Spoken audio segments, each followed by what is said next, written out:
Josip Broz Tito died on May 4, 1980 due to complications with gangrene in Bjana, Yugoslavia. Tito's death was important due to him holding Yugoslavia together, and soon after, Yugoslavia collapsed, leading to 7 new countries and reforms in their economic systems.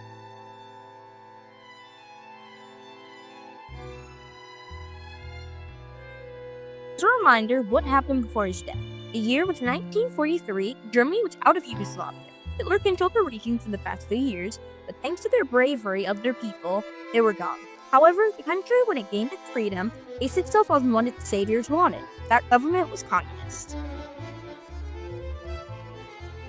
Key figures within this government and helped push away the Germans is our guy, Josip Broz Tito. He was so important, he became the leader of Yugoslavia after their independence. The Soviet Union was keen to gain good relations with the newly independent country, but after the war was over, Tito made the decision to distance itself from the USSR. The Soviets were not happy about this fact, attempting to assassinate him several times. Tito coldly remarked, "Stalin, stop sending people to kill me. We've already captured 5 of them, one with a bomb and another with a rifle. If you don't stop sending killers, I'll send one to Moscow, and I won't have to send another."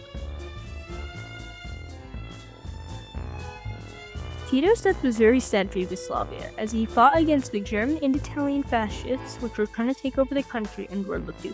Saving Yugoslavia, he also helped organize and connect 6 unions in the country, and decentralized Yugoslavia's economy, causing for better production and an increase in the country's wealth. He supported Yugoslavia for so long and for so much, his death was guaranteed to cause problems.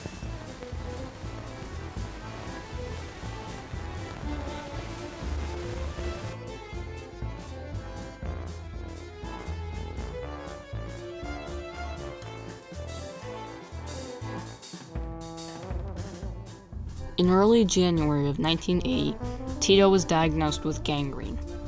This fact was most likely due to his type 2 diabetes, as gangrene is a disease where blood flow is cut off from certain parts of the body. It got so bad that Tito had to have his left leg amputated, and 4 months later, he passed away inside of his home.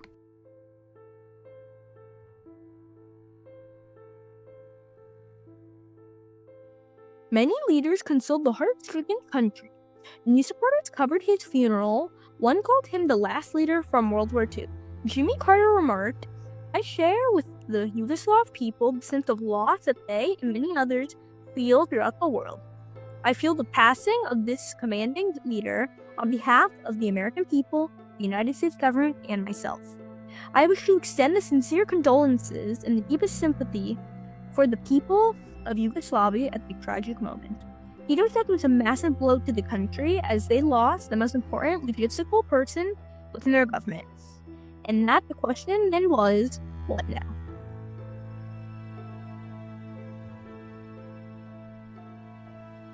The Yugoslav government had to figure out something, so their solution was to have a government made up entirely of representatives from each of the countries within the Union. However, they all had different thoughts on how things should be done. Representatives from most of the countries increasingly wanted independence or higher autonomy.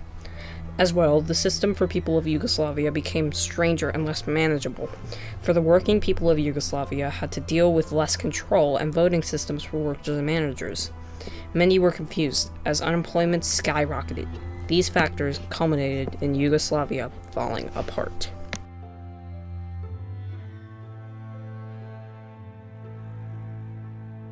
It started with Slovenia and Croatia, declaring independence in June of 1991. As they were richer than most others in the Union and could handle themselves easier. Then came Macedonia, declaring independence in September of the same year. Finally was Bosnia and Herzegovina in March 1992. Bosnia and Herzegovina was particularly very important, as this started the Bosnian War, a brutal conflict that took many lives. And you may be wondering why. Well, the ethnic Serbs within the country wanted to leave Bosnia and Herzegovina and form its own country, causing the civil war. Afterwards, the Balkans had never been quite the same. As well, in 1998, a war between Serbia and its administrative region, Kosovo, broke out. Kosovo won with help from the Western Allies, and whittled down Serbia's territory and authority even more. Eventually, Montenegro did declare independence from Yugoslavia in 2006, being the last country, at least fully recognized, to be part of Yugoslavia. And I say partially recognized because Kosovo eventually followed suit in 2008, but they aren't fully recognized and aren't a member of the UN. And when that happened, Yugoslavia, as we know it at least, was no more.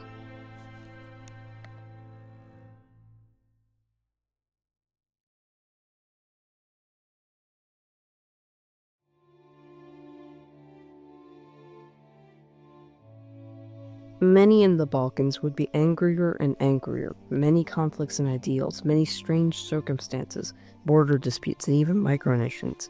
Serbia now was the closest equivalent to a modern-day Yugoslavia, and most countries within the region despise them.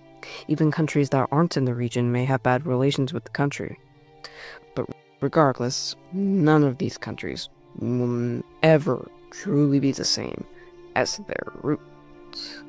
With communism dropped, with wars started, with people dead. But looking back today, what do we see within this topic? Well, today, we see a person attempting to help his country and people as they enjoyed his reign. But when he died, the people reacted to the horrible systems put in place and reformed, changing from their roots, and many, many more being angry about this fact, and revolutionizing, and being violent, and killing so many just to get their point across.